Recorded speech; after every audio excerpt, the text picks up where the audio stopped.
Guys, छींक हम सभी को आती है और जब हम पब्लिक प्लेस में होते हैं तो इसे रोकने की कोशिश करते हैं। लेकिन गाइस, ये बहुत ख़तरनाक हो सकता है।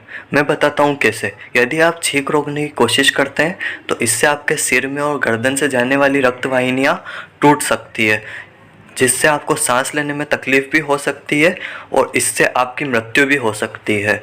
तो गाइस, आपको ये फैक्ट जानकर कैसा लगा कमेंट सेक्शन में ज़रूर बताइएगा और इस वीडियो को भी लाइक कीजिएगा। तो आज की इस वीडियो में इतना ही।